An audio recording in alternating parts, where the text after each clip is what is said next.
Well, we're in the Christmas spirit, the Thanksgiving spirit. I'll tell you what city is not, and that would be Chicago. What should have been a peaceful tree lighting ceremony turned deadly in Chicago.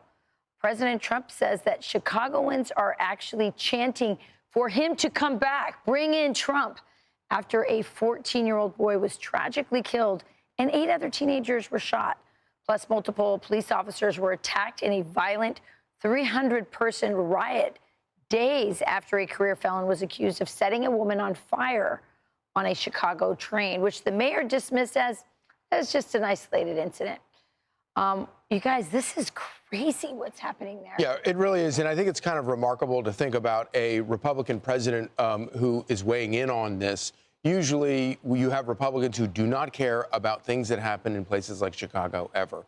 And you have a president in President Trump who cares deeply about what is happening in a deeply Democrat city like Chicago, and as usual, brings his completely fresh perspective of what I think is a normal person's perspective, which is, are you kidding me? A tree lighting ceremony, 8 teenagers shot, 1 killed. This is totally unacceptable in the leading country of the free world. You cannot live in a country like this. This is completely unacceptable.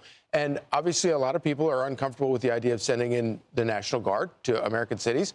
But if the alternative is this, well, that's why a lot of people say, OK, well, let's give it a shot. Well, we've had Chicago moms on this show who have lost children to the violence in Chicago who've said, yeah, please do come. So, yeah, the mayor's saying we don't want Trump. But what do the citizens want after this? And by the way, Griff, you have a tree lighting ceremony like this. This is how you kill community. Who's going to come out next year? Well, and there's a little bit, Rachel, of denial, too, on the behalf of Mayor Brandon Johnson, who has opposed the Trump administration's offer of federal assistance at every turn. And just on Thursday, literally the day before this horrific Christmas violence happened, was diminishing these acts of violence, saying they're isolated. Listen here.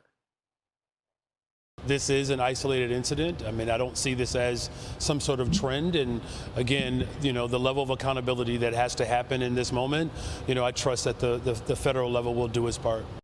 Yesterday we had, we covered a lot of Mondami with President Trump in the Oval Office and the president giving him a lot of grace.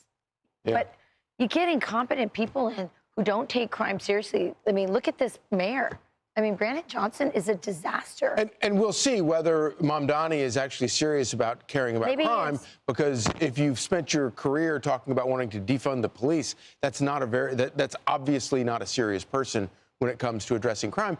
But if he wants to partner with Trump on something like that to work on the problem of violence in the city, then it was the spring of 1931. The Great Depression had swept across America like a dark storm. Jobs were gone, factories silent, and hunger walked freely through the streets. In the southern states, Alabama, Tennessee, Mississippi, life for the poor was even harsher. But for young black men, it was worse than harsh. It was dangerous. On a slow, rusty freight train heading through Alabama, 9 young African-American boys climbed aboard, chasing hope. They were tired, hungry, and desperate for work. Each carried dreams heavier than their few belongings. They didn't know it yet, but this train would not take